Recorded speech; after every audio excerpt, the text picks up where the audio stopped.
Dios te salve María, llena eres de gracia, el Señor es contigo. Bendita tú eres entre todas las mujeres, bendito es el fruto de tu vientre Jesús. Santa María, Madre de Dios, ruega por nosotros pecadores, ahora y en la hora de nuestra muerte. Amén. En el nombre del Padre, y del Hijo, y del Espíritu Santo. Amén.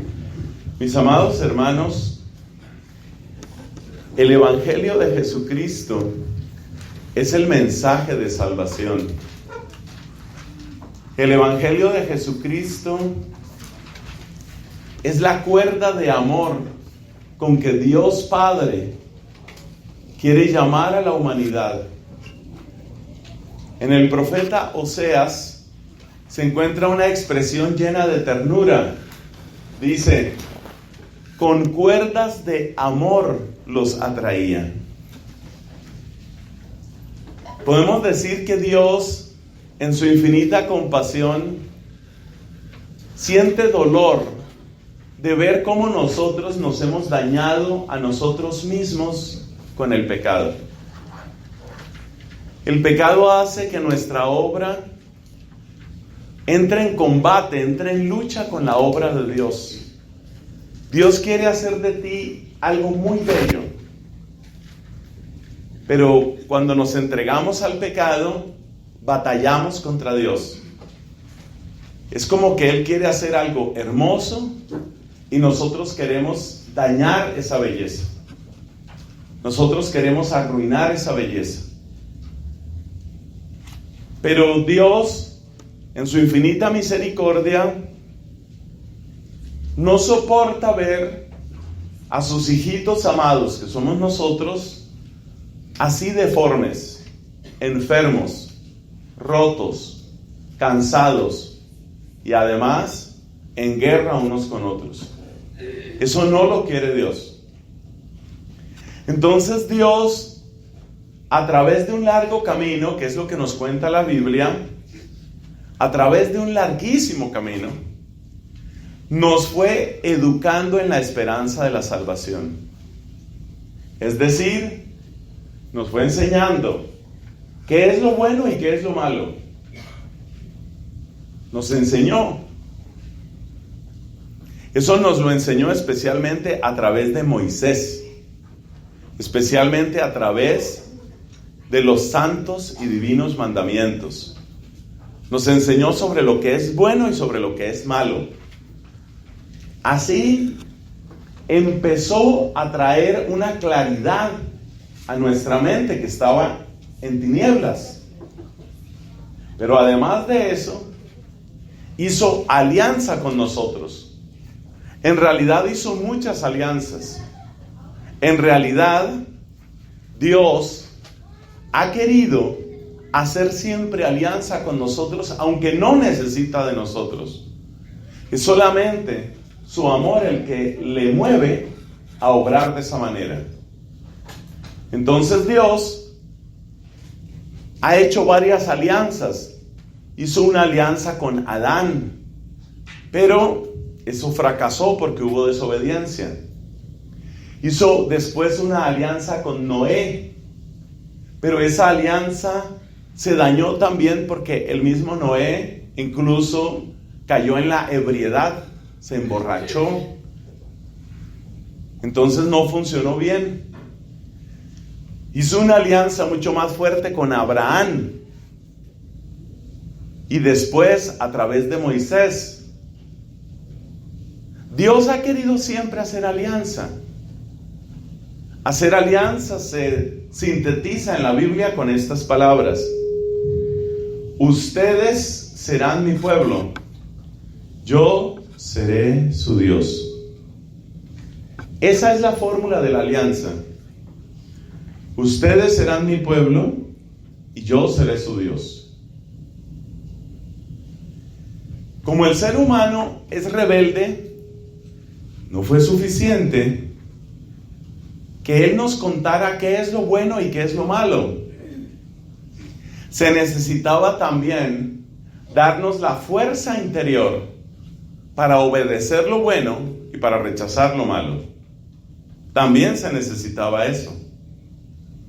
Y mis hermanos, eso es exactamente lo que el Señor nos ha regalado con el Evangelio. Entonces podemos decir que el Evangelio es la gran cuerda de amor con que Dios quiere rescatar al hombre que se hunde, que se ahoga. Si una pobre persona se está ahogando en un río o en el mar, se le tira una cuerda para que se agarre de esa cuerda y para que pueda ser rescatado. La cuerda de amor que Dios nos ha lanzado es su Evangelio. Y en el Evangelio está toda la fuerza de la salvación. En el Evangelio está todo lo que necesitamos. Porque el Evangelio, ¿sabes? No es solamente una palabra, no es un discurso. El Evangelio es una persona. El Evangelio es la persona de Jesucristo. Si te encontraste con los ojos de Jesús, encontraste una buena noticia. Si te encontraste con la palabra de Jesús, encontraste una buena noticia. Si encontraste las manos de Jesús, encontraste una buena noticia.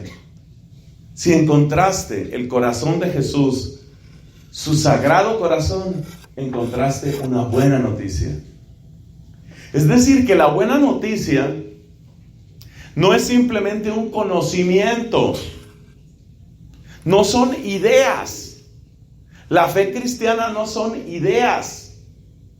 La fe cristiana es nuestra adhesión viva a un ser vivo y viviente y vivificante que se llama Jesucristo. Él es la cuerda de salvación. Él es el llamado, óyeme, Él es el llamado final, el último, el llamado final y definitivo del amor de Dios. Es el llamado con el que Papá Dios nos está diciendo, así los amo. Es el llamado final de Papá Dios. Un gran santo de nuestra Iglesia Católica que vivió en el siglo XVI se llama Juan, San Juan de la Cruz. San Juan de la Cruz fue un hombre bajito de estatura, era bien bajito. Como dicen en algunas partes, chaparrito, bien bajito. Pero aunque era bajo de estatura, era grande en la santidad. Él es llamado doctor de la iglesia, lo cual quiere decir que sus enseñanzas son una guía preciosa, segura y perfecta para ser un buen cristiano. San Juan de la Cruz. En la Iglesia Católica tenemos doctores y tenemos doctoras de la iglesia, porque también ha habido, claro que sí, sabias, generosas, hermosas mujeres que con su doctrina nos han enseñado muchísimo de la vida cristiana. Bueno, San Juan de la Cruz tiene esta frase. San Juan de la Cruz dice: después de que Dios Padre pronunció su palabra, que es Jesucristo, ha quedado mudo. ¿Qué quiere decir eso? Ya no tiene más que decirnos. Todo lo que Dios podía decirnos sobre cuánto nos ama, todo lo que Él podía decirnos sobre cuánto está dispuesto a perdonarnos, todo lo que Él podía decirnos sobre la alianza que quiere hacer con nosotros, todo lo dijo en Jesucristo, todo. Entonces Jesucristo es la cuerda final de salvación. El Evangelio de Jesucristo es la cuerda final de salvación. Y por eso, el que agarra esa cuerda, el que se apega a Jesucristo, jamás será defraudado. El que se apega a esa cuerda saldrá de las aguas cenagosas infectadas y tormentosas de este mundo. Ya que les mencioné un doctor de la iglesia, San Juan de la Cruz, ahora les menciono una doctora de la iglesia, Santa Catalina de Siena. Una bella, joven, santa mujer. Digo joven porque murió a los 33 años de edad. Pero en esa vida tan breve dejó tanta luz, tanta sabiduría. Santa Catalina de Siena nos enseña que el mundo es como un río que se lo va llevando a uno. Y yo creo que es fácil estar de acuerdo con ella. El mundo te va arrastrando. Y sin darte cuenta, lo que tú antes eras, ya no lo eres. Porque el mundo te ha arrastrado. ¿Cuántos de nosotros nos podemos acordar de otra época de nuestra vida? Y decimos, yo antes era piadoso. O decimos, yo antes era como inocente. Pero el mundo nos va llevando. Y yo creo que hay lugares donde se siente muy fuerte esa corriente del mundo que lo arrastra a uno. Cuando todo el mundo te dice, como se dice hace tantos años en el estado de Colorado, fumar marihuana es recreacional. Eso se vuelve una corriente que va llevándote. Y te va llevando a ti, y va llevando a tu esposa, y sobre todo va llevando a tus hijos. Es una corriente. Cuando todo el mundo te dice, no importa si te casas o no te casas, no importa. Entonces la gente empieza a juntarse cualquiera con cualquiera. Y luego te dicen, ni siquiera importa si te casas siendo hombre con otro hombre o siendo mujer con otra mujer, no pasa nada, no pasa nada. Y te lo repiten tantas veces que incluso la confusión empieza a entrar en la iglesia católica.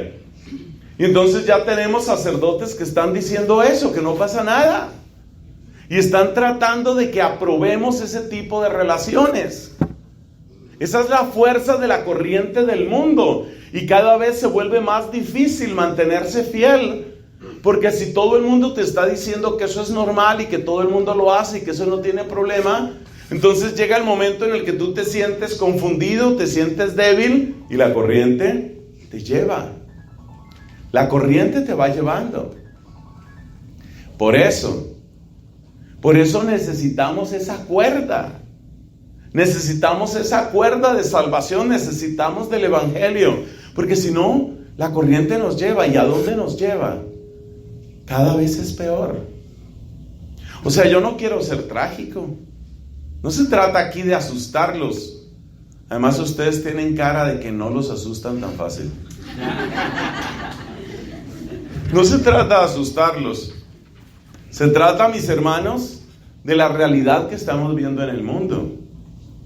Y la realidad es que cada vez es peor. Cada vez es peor. Me gusta el ejemplo, es tristísimo, pero me gusta el ejemplo porque es muy claro. El ejemplo de la marihuana. Ustedes saben que este es el primer estado de Estados Unidos donde se aprobó la marihuana recreacional. Y cuando se aprobó, los que impulsaron esa ley decían, no se preocupen, será solo para mayores de edad. No se preocupen, tendrá que tener por lo menos 21 años. Las últimas estadísticas dicen que hay niños de 9 años en este estado que ya están empezando su adicción a la marihuana. Esa es la situación. Y lo mismo con otra cantidad de barbaridades. Hay gente que está empujando a través de sus plataformas políticas, están empujando para que sea legalizada la pedofilia. Por eso te digo, eso no para. La corriente del mundo no para. Sobre todo en el tema de la sexualidad y en el tema de las drogas, es simplemente deprimente ver lo que está sucediendo. El vecino país, Canadá, ya tiene leyes que normalizan completamente el sexo con animales. Ustedes hacen cara de que no lo sabían. Bueno, no se trata de escandalizarlos. No digo esto para entristecerlos. Lo digo para contarles que la corriente del mundo no para. Y que si ustedes, y yo por supuesto, si todos no nos aferramos a ese hilo que nos regala Dios, esa cuerda de salvación, ¿a dónde vamos a parar? Uno empieza entonces a darse cuenta de algo muy importante, mis hermanos. Uno empieza a darse cuenta que esa corriente, ese río que nos va arrastrando a todos o que va arrastrando a muchísimos, finalmente solo tiene un desenlace. Ese desenlace es la condenación eterna. Eso no tiene fondo. Eso no tiene fondo. Óyemelo bien. Eso no tiene fondo. Eso no para. Hay gente tonta, hay gente ingenua que cree, no, es una moda, esto va a pasar y luego se normaliza. No, no va a pasar, se está empeorando. ¿Qué hemos dicho hasta ahora? En todo este rato solo hemos dicho una idea, que la hemos tratado de explicar de distintas maneras. Esa idea es, la corriente del mundo quiere arrastrarte para tu desgracia, para desastre de tu vida. Pero, hay algo muy hermoso. Y eso muy hermoso es que Dios, en su compasión, te ha lanzado una cuerda de salvación que se llama el Evangelio de nuestro Señor Jesucristo. Y el Evangelio de nuestro Señor Jesucristo es el mismo Cristo. Él mismo es la buena noticia. El Evangelio. Qué hermoso encontrarse con el Evangelio. Qué hermoso encontrarse con Cristo. En la Sagrada Escritura encontramos esos textos de tantas personas que se encontraron con Él. Los enfermos. Y cómo el Señor los curaba. Los pecadores a los que el Señor perdonaba. Los paralíticos que Él levantó. Las multitudes a las que Él enseñó. El Evangelio nos llena de esperanza y nos llena de alegría. Pero ahora vamos a la segunda parte de esta primera enseñanza. El Evangelio, que nos trae esperanza y que nos trae alegría, es también exigente. El Evangelio es exigente. ¿Eso dónde se nota? En las palabras que Cristo mismo dice. Porque Cristo dice, por ejemplo, el que no tome su cruz no puede ser discípulo mío. Y ustedes saben lo que era la cruz. Era la peor forma de muerte en aquella época. O sea que la cuerda de salvación es una cuerda de amor que te da alegría y que te da esperanza. Pero también hay exigencias. Y esas exigencias a veces hacen que las personas den marcha atrás, porque les parece demasiado difícil. Acuérdese que cuando Cristo estaba hablando sobre el pan de vida, como lo hemos venido escuchando en estos últimos domingos, Cristo le dijo a la gente, si ustedes no comen mi carne, si ustedes no beben mi sangre, ustedes no tienen vida. Y la gente quedó así como, ¿qué está diciendo? Quedaron totalmente confundidos. Cristo dijo, yo soy la vida de ustedes. Yo soy la vida de ustedes. Yo soy el que da la vida.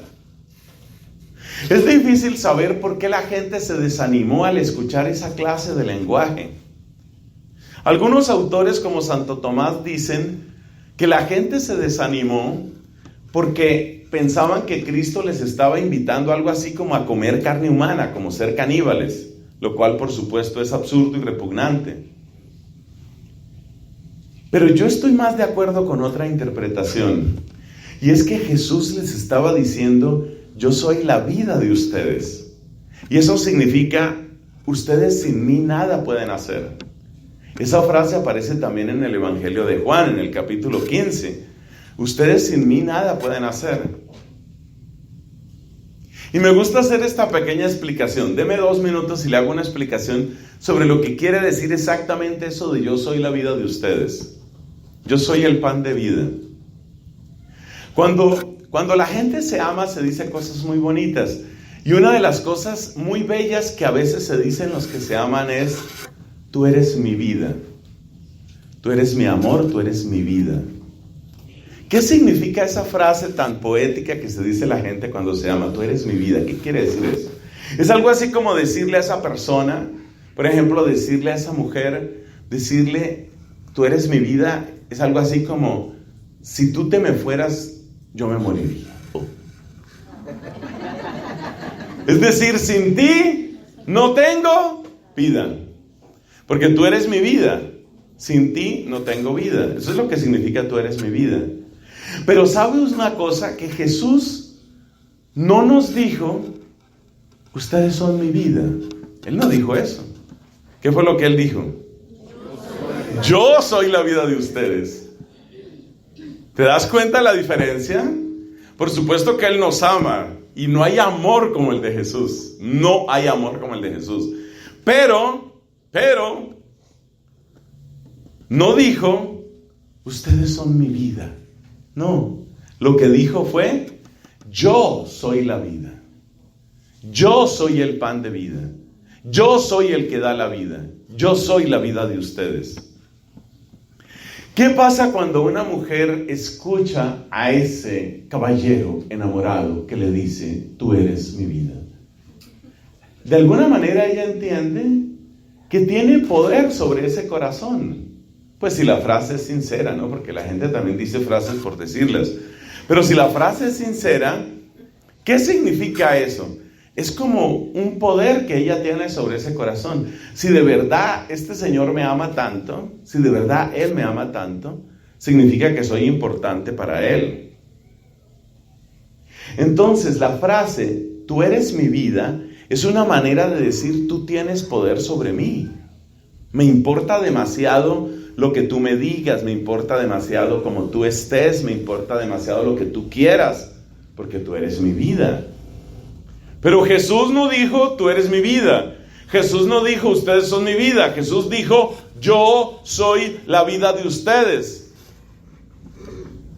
Es decir, que la frase de Cristo está indicando ¿qué? Un poder que Él tiene sobre nosotros. Lo que está diciendo Jesús es: sin mí nada pueden hacer. Eso es lo que está diciendo Jesús. Y cuando Jesús dice: sin mí nada pueden hacer, lo que está haciendo es tomar el lugar del piloto en tu vida, el lugar del conductor, el lugar del chofer, el driver. Él es el conductor, Él es el piloto. Eso es lo que está diciendo Jesús. Y sucede que la mayor parte de las personas quieren que Cristo sea el mecánico, pero no que sea el piloto. El Cristo mecánico nos encanta. Jesús, se me dañó esto, arréglamelo. Como esos niños consentidos que cualquier cosa de una vez dicen: papá, papá, se me dañó el carrito, ayúdame. Papá, no enciende el televisor. Papá, no funciona. Papá. Queremos un Dios que nos arregle los problemas. No queremos un Dios que sea el piloto de nuestra vida. Pero ¿qué dice Jesús? Sin mí nada pueden hacer. ¿Y qué dice Jesús? Yo soy la vida de ustedes. Eso es lo que dice Jesús. Y a la gente no le gusta ese mensaje. A la gente no le gusta que le digan eso. Y entonces la gente se fue. Estamos en la segunda parte de la predicación. La primera parte de la predicación es: el evangelio es la cuerda que Dios te tira, ¿no? Te arroja para que tú te agarres, porque el mundo te lleva. Y la corriente del mundo está pudriendo nuestra sociedad. Ustedes saben cómo cada vez hay mayor destrucción de la pareja, de la familia, de los niños, de los jóvenes. Ustedes saben que hay una gran cantidad de niños que están haciéndose cortadas, el cutting, ¿no? Esa es una verdadera plaga. Hay cada vez más depresión en los niños, hay cada vez más niños medicados. Una estadística de hace algunos años decía que el 11% de los niños en Estados Unidos estaban tomando algún género de medicina todos los días. 1 de cada 10 niños está tomando medicina todos los días, porque todos están diagnosticados de algo. El que no es hiperactivo tiene dispersión, o tiene bipolaridad, o tiene atención dispersa, o tiene yo no sé cuántas cosas, porque tienen diagnósticos y diagnósticos. Entonces, la primera parte de la predicación fue: el mundo te arrastra, Dios te arroja una cuerda que es el Evangelio, y ese Evangelio es Cristo mismo. Segunda parte de la predicación: el Evangelio es exigente. Por eso cuando Jesús empezó a decirles: yo soy la vida, ¿qué hizo la gente? ¿Qué hizo? Se fueron. ¿Por qué? Porque ellos querían un Dios mecánico. No querían al Dios piloto. Queremos un Dios que nos arregle nuestras cosas, pero queremos seguir llevando nuestra vida como a nosotros nos parece. Pero el Evangelio es exigente. Jesús dijo a sus apóstoles: yo los envío a ustedes. Pero ¿cómo dijo que los enviaba? Yo los envío a ustedes. Y dijo que los enviaba. Por ahí sonó una palabra. ¿Cómo dijo? Bueno, de 2 en 2 es cierto. Eso es para que se protegieran. Pero dijo: yo los envío en medio de lobos. ¿Y ellos cómo son entonces? ¿Cómo? Ovejas en medio de lobos. ¿Le parece a usted simpático ser una oveja en medio de lobos? Está duro. Entonces el Evangelio es fuerza de salvación para todo el que cree, como dice San Pablo. Pero el Evangelio es exigente, porque muchas veces te vas a sentir como oveja en medio de lobos. Y muchas veces vas a sentir que tú eres el tonto. Y muchas veces vas a sentir que ni siquiera tu misma familia te entiende, porque Jesús dijo esta frase: nadie es profeta. ¿No les ha pasado a ustedes, papás, que ustedes han tenido un encuentro personal con Jesucristo y ustedes están felices porque conocen al Señor Jesús, y luego tratan de evangelizar a su hijo adolescente de 13 años y ese es el que menos se convierte? ¿Les ha pasado? Sí. A muchos no les ha pasado, bendito sea Dios, son evangelizadores perfectos. Todo les funciona, todo el mundo les cree. La verdad es que es muy difícil evangelizar en la propia casa. Muy difícil. ¿Y qué nos dijo Jesús? Que nosotros íbamos a enfrentar esa división. Por eso preguntó Jesús: ¿ustedes creen que yo he venido a traer paz en el sentido de tranquilidad, no?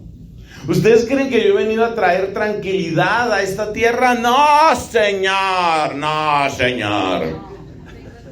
Va a traer división el Evangelio, y eso es difícil. Eso es difícil porque dice Jesús: en una familia de 5 van a ser 3 contra 2 y 2 contra 3. Y va a ser el padre contra el hijo contra el padre, la madre contra la hija contra la madre. ¿Por qué Jesús dice eso?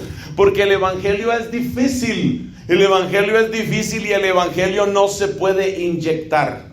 No existe una inyección que se llame Evangelio. Listo, quedó evangelizado.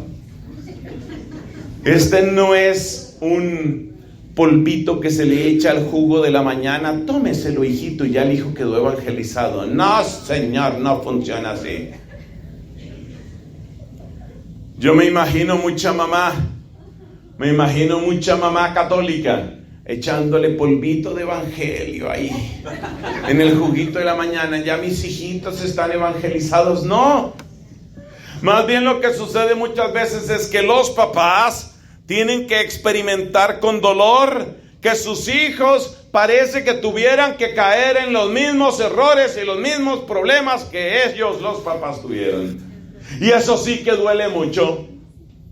Porque usted, después de darse muchos golpes, llegó a Jesucristo. Y usted no quiere que sus hijos, usted no quiere que sus nietos tengan que darse los mismos golpes. Usted no quiere que se golpeen. Y usted trata de hacer todo lo posible para que ellos se encuentren con Jesucristo sin darse los mismos golpes.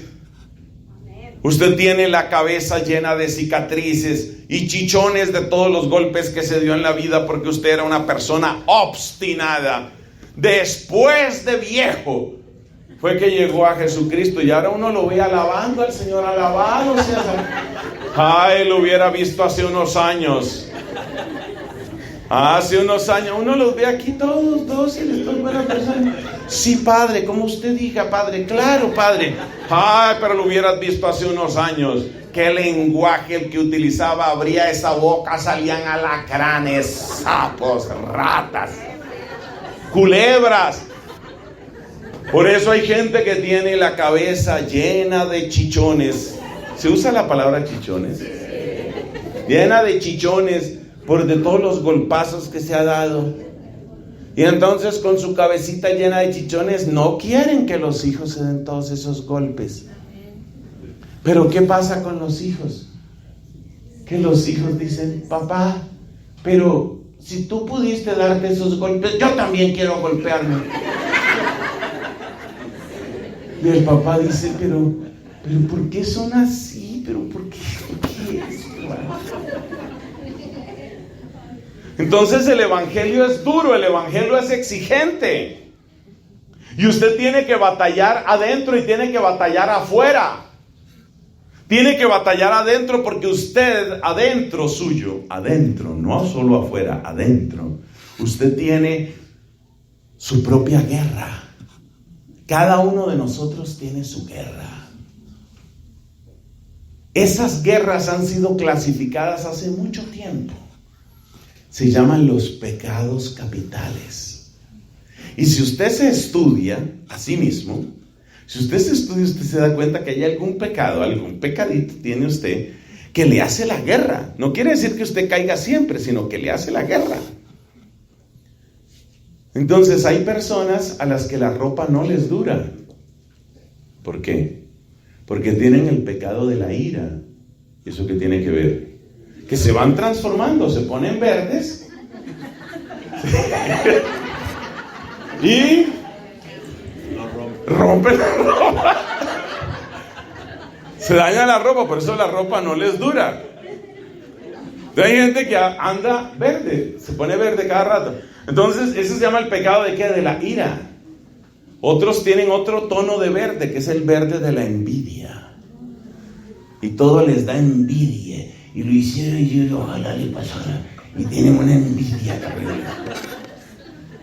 Terrible, terrible. Envidia. Otros es la codicia, el afán del dinero. Otros es la pereza.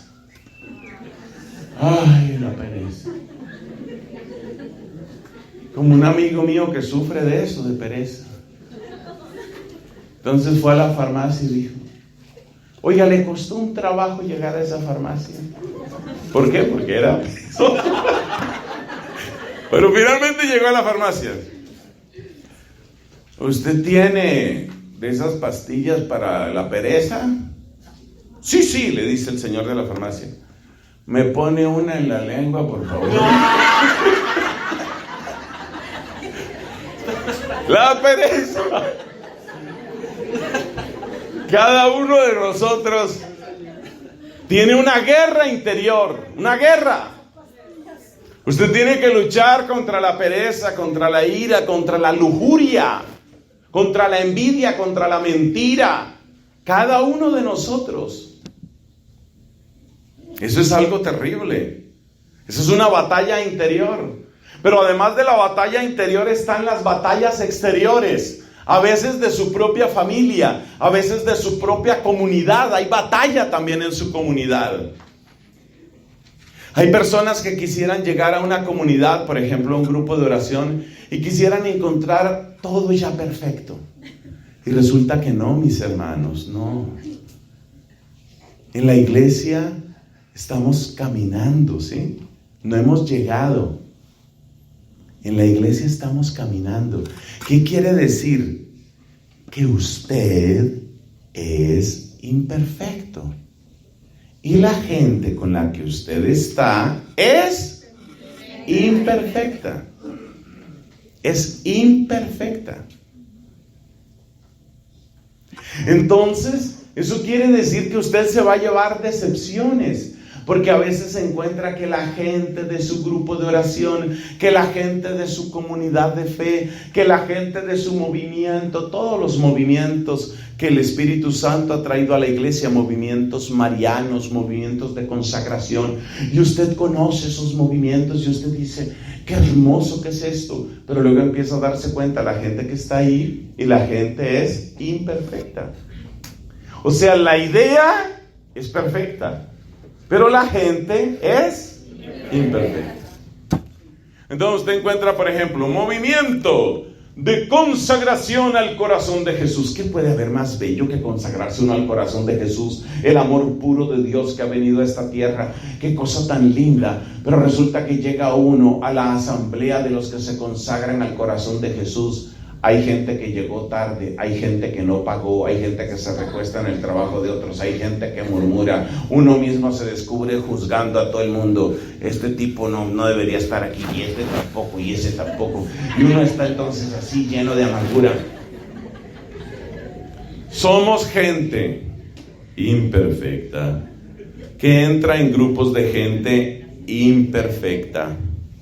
Y las imperfecciones, ¿dónde paran? No paran. Entonces usted mira a los organizadores, usted mira a los sacerdotes, usted mira a los obispos, usted mira al Papa, y a todos los amamos, pero todos cometen errores, todos. Y cuando uno se pone a estudiar historia de la iglesia, eso sí que le da duro. Encontrar unos papas que son una vergüenza, hay que decirlo abiertamente. Entonces uno se da cuenta que las imperfecciones llegan hasta arriba, de arriba hasta abajo. De arriba hasta abajo. Ese descubrimiento se parece a lo que uno hace en su vida personal cuando uno va creciendo. Usted sabe que de niño, cuando éramos niños, cuando éramos niñas, ¿qué pasaba? Que uno sentía, mi papá sabe todo. Mi papá sabe todo, mi papá puede con todo, mi papito es mi héroe, mi papito es maravilloso, mi papito es lo máximo. Pero uno va creciendo y se va dando cuenta que el papito no sabe muchas cosas, que el papito tiene sus pecados, que el papito dice mentiras, que el papito es orgulloso, que el papito a veces ha sido infiel, y todas esas son decepciones. Bueno, ahí termina la segunda parte de esta predicación. A estas alturas ustedes se deben estar preguntando, ¿y a qué horas empieza el taller mariano? ¿Cierto? Porque no hemos hablado. No hemos hablado. Pero es que a mí me gusta que cuando vayamos a hablar de la Santísima Virgen, nos demos cuenta que ella no está afuera, sino está adentro de esa historia que cada uno de nosotros va viviendo. Ella está aquí adentro. Ella no iba como en una especie de tren. Me dijeron que aquí hay una cosa que se llama tren ligero, ¿no? Me dijiste. Tren ligero, ¿eso cómo lo llaman en inglés? Light rail. ¿Cómo? Light rail. Light rail. Está chévere. Entonces, el tren ligero, el light rail, ¿cierto? Va por allá. Y entonces, cuando uno va en su triciclo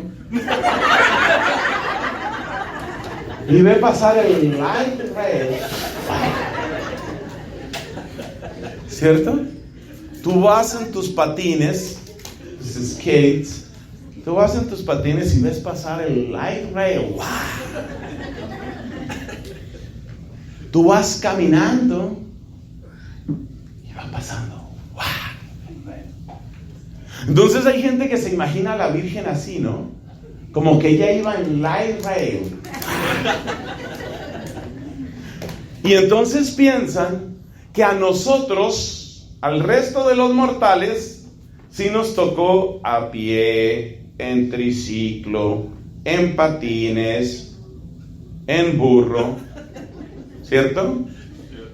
Como decía un señor que llegó allá al santuario de la Virgen. El santuario más grande de la Virgen en Colombia es el santuario de Chiquinquirá. Chiquinquirá. Ese es un lugar donde sucedió un milagro. El 26 de diciembre de 1586. Bueno, entonces es el santuario de la Virgen. Y llegó allá un señor y le pregunta al padre: ¿y usted cómo vino? Y entonces él dijo: yo vine, su reverencia, yo vine por bestia.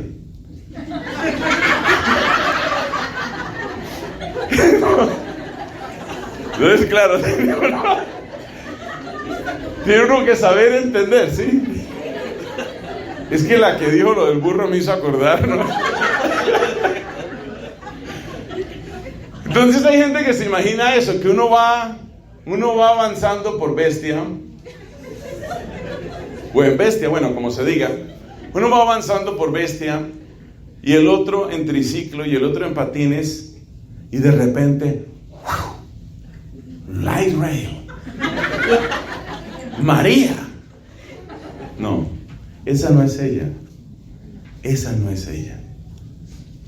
Por eso es tan importante toda esta introducción que hemos hecho. La corriente del mundo, la fuerza del Evangelio y también la dificultad del Evangelio, lo duro del Evangelio. Porque lo grandioso y bello de la Santísima Virgen María es que ella hizo y ella hace el camino con nosotros. Mire esa canción que ya la cantaron esta mañana y que a todos nos gusta tanto. Póngale cuidado a la letra. Mientras recorres la vida, tú nunca solo estás. Contigo, por el camino, Santa María va. ¿Qué dice? Contigo. La canción no dice en light rail, ¿cierto? ¿O sí dice así la canción? La canción no dice entre en ligero, no dice que entre en ligero, que la Virgen va a entrar en ligero. La Virgen va conmigo en el camino. ¿Qué significa esto? Eso quiere decir que ella hace el camino conmigo.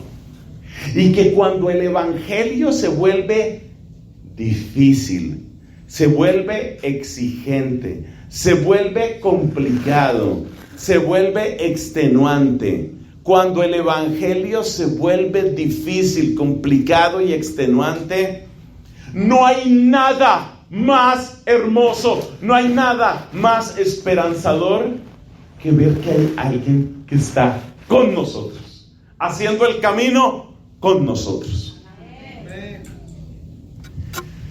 Entonces pasamos a la tercera parte de la predicación. Me hace feliz ver que hay varias personas que están tomando apuntes. Todos los que tomaron apuntes están en las 3 primeras bancas. Los demás no veo yo que estén tomando. No, espere allá. Bueno. Me hace el favor, Dorita, a los que no tomen apuntes, no les da burrito. Tienen que mostrar los apuntes. Oiga, entonces, ¿qué dice la segunda parte de la predicación? Que el Evangelio también tiene exigencia. Que hay momentos en que el Evangelio es difícil. Es difícil. Eso de que Jesús dice: amen a sus enemigos, recen por los que los persiguen. Entonces hay gente que empieza a rezar: Señor, bendice a los que nos persiguen. Es muy difícil, es muy difícil. Eso cuesta mucho trabajo. El Evangelio quiere que nosotros perdonemos como Dios nos perdonó. Así dice Jesús. Incluso dice: si ustedes no perdonan, no van a tener tampoco perdón. Pero perdonar suele ser muy difícil. Muy difícil. Por eso hay personas que a veces hacen unas oraciones un poco raras, ¿no? Me acuerdo en un grupo de oración que estaban rezando, no me acuerdo por quién, y entonces decía: Señor, ilumínalo o elimínalo.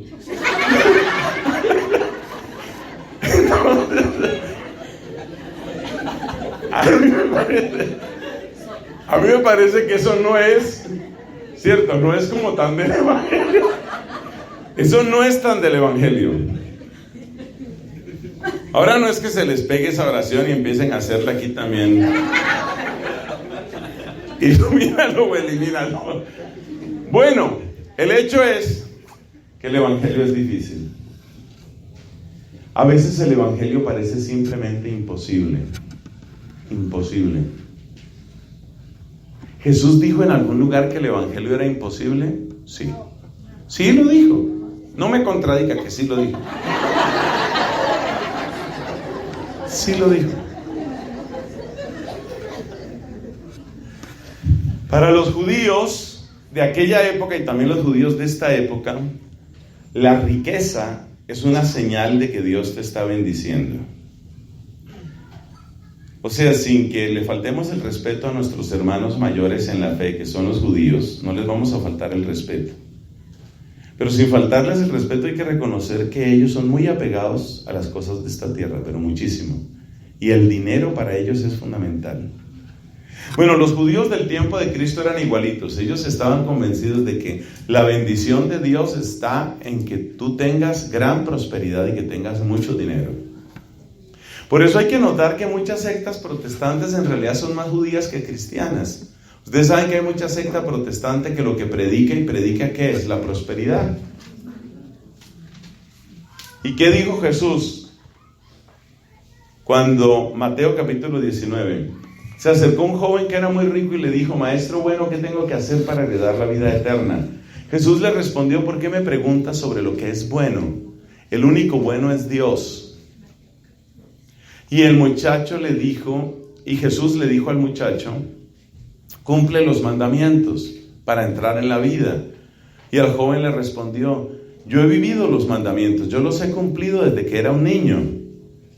Y Jesús le dijo, mirándolo con amor, eso lo dice el Evangelio, lo miró con amor. ¿Cómo serían esos ojos de Cristo? Lo miró con amor y le dijo: una cosa te falta. Si quieres llegar hasta el final, si quieres ser perfecto, vende todo lo que tienes, dáselo a los pobres y vienes conmigo. ¿Y qué hizo el hombre? Se fue muy triste. Y no se fue a vender. No se fue a vender. O sea, Cristo lo invitó y el hombre rechazó. Por eso te digo, el Evangelio es exigente.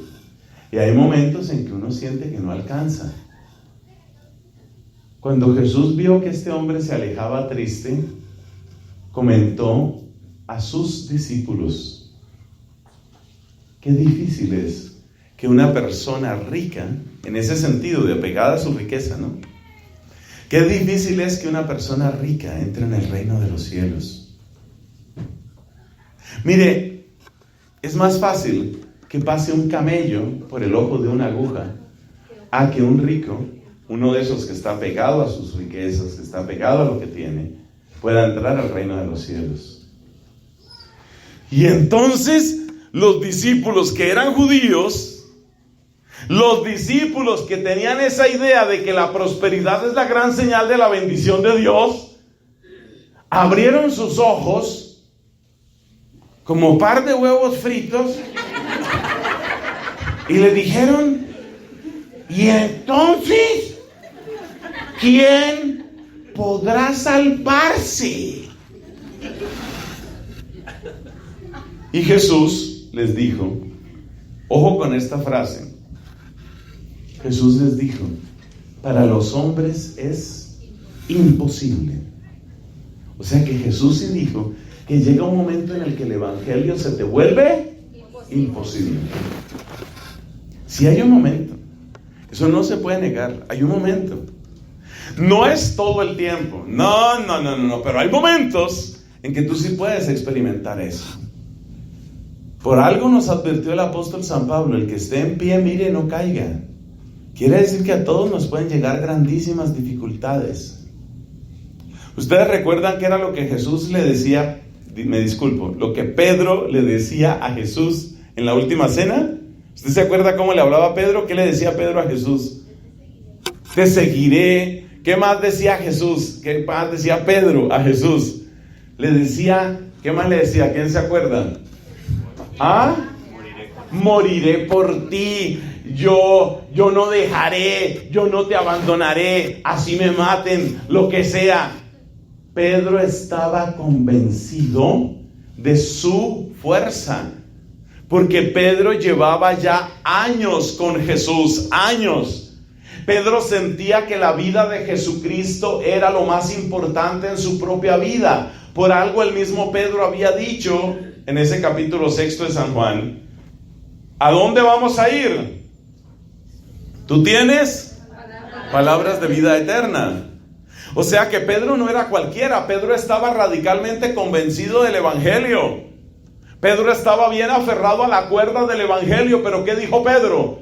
¿Qué dijo Pedro? Yo, así tenga que morir, yo no te dejaré. Así tenga que morir. Y entonces Jesús mira a Pedro y le dice: yo te aseguro, antes de que el gallo cante 2 veces, tú me habrás negado 3 veces. ¿Se cumplió la palabra de Cristo? Sí. Ahí está. O sea que el evangelio tiene unos niveles de exigencia que a veces uno no se imagina. Hay momentos en que uno siente que, como Pedro, lo que sea, aquí mándeme lo que sea, el problema que sea. Pero luego llegan los problemas y uno dice: no, tampoco. ¿Ve? Siempre hay un momento en que el evangelio parece imposible. Y por eso me permito recordarles la frase que está en el capítulo número 15 de San Juan: sin mí nada pueden hacer. Y Jesús dice: permanezcan en mí, porque sin mí nada pueden hacer. Sin embargo, si estamos unidos a Cristo, ¿qué se cumple? Todo lo puedo en Cristo que me fortalece. Entonces, claro, el secreto no es complicado. El secreto es permanecer en Cristo. El secreto es estar siempre en Cristo. Ese es el secreto. No es complicado, pero es difícil, porque varias veces uno siente que la corriente es muy fuerte. Esa corriente de la que hemos hablado, esa corriente del mundo. Mira, si esto no fuera así, uno no cometería pecados después de convertirse. Tenga la gentileza, levante la mano el que no haya cometido ningún pecado después de su conversión. No veo manos levantadas. ¿Usted está levantando la mano? Estaba ya arreglándose el cabello. Usted sabe que siempre hay gente que toma el pelo, ¿no? Levante la mano y empieza a arreglarse el cabello.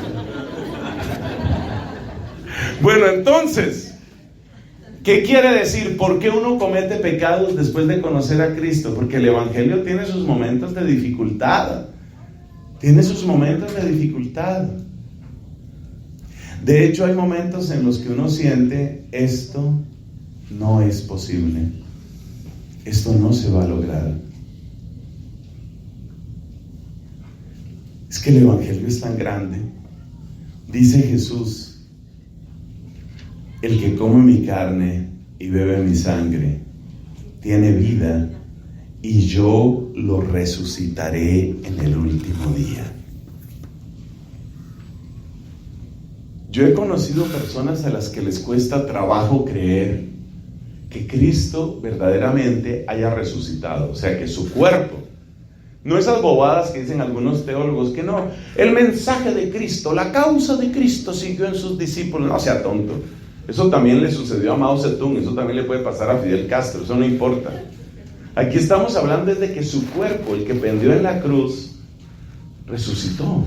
Eso cuesta trabajo creerlo. Pero todavía más difícil es creer que tú vas a resucitar, que tú vas a vivir para siempre. Creer eso. Y lo decimos en el credo: creo en el Espíritu Santo, la Santa Iglesia Católica, la comunión de los santos, el perdón de los pecados, la La resurrección de la carne. ¿De cuál carne? La nuestra. Eso quiere decir que vamos a resucitar nosotros. Yo me voy a morir, tú también. Vamos a resucitar. Eso no es tan fácil de creer. Entonces, el Evangelio, mis hermanos, el Evangelio es una cuerda de salvación, que cuando la agarras no es tan difícil, pero sostenerse a veces sí es difícil. Porque lo que te pide creer el Evangelio está más allá de lo que tú puedes ver con tus sentidos. Mira, en una ciudad como esta hay muchos cristianos, muchos. Pero la gran mayoría, o bueno, pienso yo que la mayoría, no sé si la gran mayoría, la mayoría de los cristianos no son católicos. La mayoría de los cristianos en una ciudad como esta no creen que Jesús esté en la Eucaristía, no creen. Eso quiere decir que la gran mayoría de ellos, si te ven arrodillarte delante de la hostia consagrada, ¿qué van a pensar? ¿Que tú eres? Loco, idólatra. Y son personas que leen la Biblia, y son personas que cantan alabanzas, y son personas que hacen obras buenas por los pobres, y son personas que oran todos los días, y no se sienten capaces de creer en la presencia de Cristo en la Eucaristía. Es que la fe, si te pones a pensarlo un poco, la fe realmente te lleva a unos niveles que son muy altos, muy altos. Imagínate, tú eres una persona como yo, una persona que ha cometido faltas, pecados, y digamos que tú tienes conciencia de la gravedad de tus pecados, y tú vas donde un ser humano que se llama un sacerdote, que seguramente tiene también sus propios defectos y tú se los has visto, y tú vas donde ese sacerdote a decirle tus pecados, y esta persona te dice: yo te absuelvo en el nombre del Padre y del Hijo y del Espíritu Santo, amén, y te absuelve, y tú tienes una fe viva de que tus pecados han sido destruidos para siempre. Eso es fe, eso es muy grande. Hay personas que no lo tienen. Y es aquí, mis hermanos, es aquí donde empezamos a entender quién es María. Ahora sí empezamos a entenderlo. Porque si lo piensas bien, el Evangelio en el fondo es la gran propuesta de Dios. Dijimos, es como una cuerda que Dios te ha arrojado. El Evangelio es la gran propuesta de Dios, la gran propuesta. San Juan de la Cruz nos dijo: la última y definitiva propuesta de Dios es la gran propuesta del Señor. ¿Y qué sigue a una propuesta? Sigue una respuesta. La propuesta es de Dios y la respuesta de nosotros.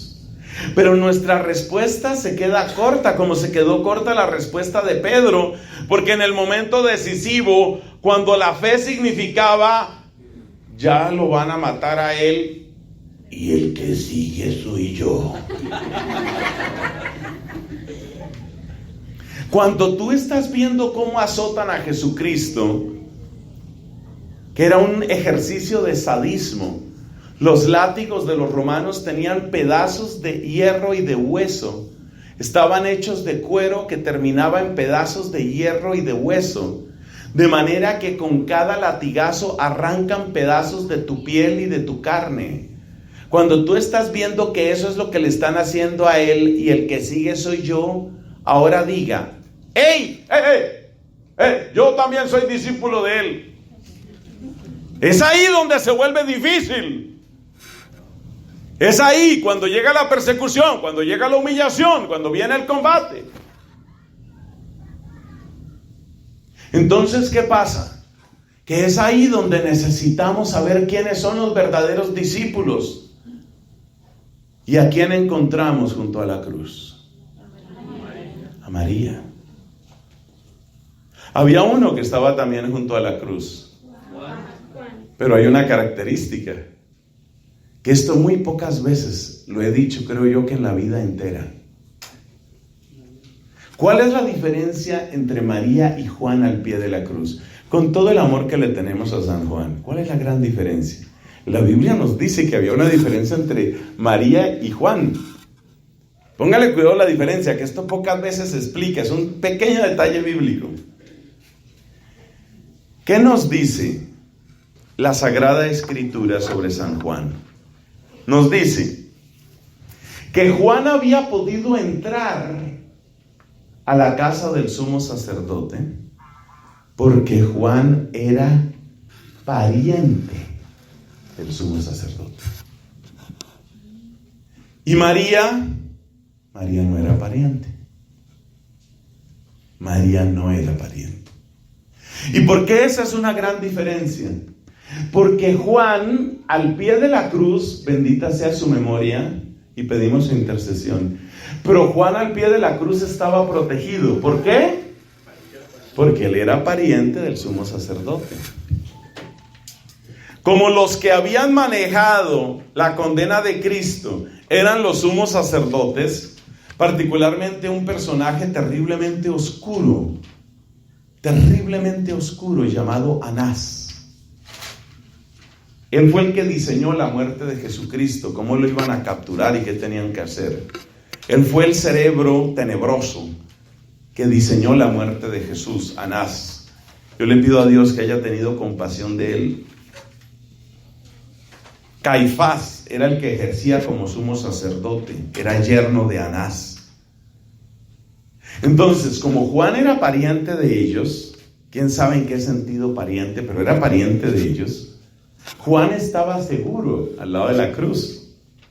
Entonces la gente dice, todos los demás apóstoles se fueron y estaba solo Juan. Pero es que Juan tenía palancas, dice aquí. Juan tenía protección. Juan estaba seguro. No digo que él no sufriera, no digo que no tuviera valentía para estar allí. En cambio María no tenía más palancas, no tenía más protección que su fe en Dios. Entonces, ¿qué quiere decir esto? Que María nos está enseñando con su ejemplo cómo es un verdadero discípulo. No el discípulo que está solamente en el momento de la gloria y del aplauso. Los evangelios nos cuentan que en más de una ocasión querían llevar a Cristo para coronarlo, para volverlo rey. ¿Estaba María ahí? No lo dice pues el evangelio. Yo creo que algunas mamás sí hubieran estado ahí. Sí, corónenlo. Mi hijito tan lindo, mi hijito. Coronen a mi hijito, coronen a mi hijo. Pero la Biblia no nos dice que María estaba haciendo barra para que coronaran a su hijo. ¿Dónde está ella? En el momento más humillante, en el momento más duro, en el momento más terrible. Ella es la verdadera discípula. Entonces fíjate lo que hemos dicho, que el evangelio es una ¿pro qué? Y el evangelio quiere encontrar en nosotros una. Por favor, digan fuerte para que escuchen los de atrás. Yo no es que tenga nada contra los de atrás, no, en absoluto. Entonces, el evangelio es una propuesta y espera de nosotros una respuesta. Entonces, ¿qué es lo que uno encuentra en María? Lo que uno encuentra en María es la verdadera y plena respuesta. Pero pasa una cosa muy linda, mis hermanos, y con esto vamos terminando nuestra primera charla. Pasa algo muy bello. Y es que cuando tú respondes al evangelio, cuando tú eres respuesta del evangelio, tú mismo te vuelves evangelio. Tú mismo te vuelves evangelio. ¿Eso me lo inventé yo? No, Señor. Una de las cualidades que debe tener un predicador es que no debe ser original. El predicador no tiene que estar inventando cosas. Mi papel no es inventar nada. Mi papel es solo tratar de transmitir lo mismo que yo recibí. Entonces, ¿dónde dice Jesús esta frase que yo les comenté? ¿Dónde dice Jesús? Jesús dice a sus apóstoles: el que a ustedes los escucha, a mí me escucha. ¿Qué quiere decir eso? Que cuando tú vas viviendo el Evangelio, también tú, como Jesucristo, te vas volviendo Evangelio. Entonces, si nosotros tenemos este hermoso taller, este precioso taller mariano en el que estamos, y si viviendo nuestro taller a fondo, nosotros nos apropiamos del Evangelio como María, nosotros nos volvemos Evangelio. Entonces, ¿qué es un buen cristiano católico? Es un evangelio que camina por las calles. Ese evangelio que entra a las oficinas y talleres. Ese evangelio que está en los campos y las montañas. Ese evangelio donde quiera que se encuentre. Entonces, María Santísima es ejemplo y maestra del evangelio. Pero todavía hay otra frase que me gusta más. Ella es evangelio vivo, porque ella es el evangelio vivido. Como no lo vivió nadie. ¿Y dónde se nota? En toda su existencia, pero muy particularmente al pie de la cruz. Al pie de la cruz. Ahí está ella. Ahí está ella. Ahí se ve la realidad del evangelio. Ahí está ella. Y esa verdad preciosa del evangelio que ella vive se convierte para nosotros en una fuente de inspiración y en un manantial de enseñanza. En un manantial de enseñanza. Ella camina con nosotros. Ella es la verdadera discípula. Todas esas palabras que Cristo dijo en el evangelio son palabras muy bonitas, que amemos, que perdonemos. Sí, todo eso está muy bello, pero se quedará en fantasía a menos que alguien lo viva. Solo cuando alguien vive el evangelio se vuelve realidad. Si nosotros no vivimos el evangelio, parece una fábula. Cuando la gente empieza a vivir el evangelio se convierte en una realidad. Entonces, ¿qué fue lo que hizo María? Por supuesto, María, de sus purísimas entrañas, hizo posible el misterio de la encarnación de su Hijo Jesucristo. Podemos decir que María le dio carne al Verbo, el Verbo de Dios. Podemos decir que ella le dio carne al Verbo, pero también podemos decir ella le dio carne al evangelio. Y la carne que le dio al evangelio fue su propia carne. En ella se hace realidad el evangelio. Entonces el evangelio no es una historieta. El evangelio no es una fábula. El evangelio no es un cuentecito. Porque hay alguien que lo ha vivido hasta el fondo, con todas sus consecuencias, con toda su riqueza, con toda su belleza, con toda su fecundidad. Y por eso es tan importante. ¿Se puede creer en el evangelio sin saber nada de María Santísima? Teóricamente sí, aunque te va a quedar difícil, porque de todas maneras Jesús no salió colgado de un árbol ni de debajo de una piedra, ¿cierto? Salió del corazón y de las entrañas de una mujer. Teóricamente uno podría decir, sí, yo puedo vivir el evangelio, pero si te das cuenta, si quitas a María del evangelio, realmente lo que te queda es una historieta, lo que te queda es una fábula. ¿Quién ha vivido esto hasta el fondo? Sobre todo porque si tú lees las mismas páginas de la Biblia, lo que te encuentras es que todo el mundo falló, todos. Y que el único que parece que no falló fue Juan, pero ya sabemos por qué no falló. Porque ese estaba protegido, ese tenía salvoconducto, ¿no ve que él era pariente del sumo sacerdote? Todos fallaron. Entonces la única que vive la fe hasta el final, la única que vive la fe y que toma el mismo cáliz de Cristo es María. Y por eso en ella encontramos la verdadera discípula, el evangelio hecho vida. Claro, en la medida en que tú y yo nos vamos acercando a ella y vamos caminando con ella, nos vamos impregnando de su mismo perfume, nos vamos impregnando, nos vamos contagiando de su manera de ver las cosas. Eso es exactamente lo que queremos en un día como este, y es lo que vamos a pedirle al Señor. Gloria al Padre, al Hijo y al Espíritu Santo.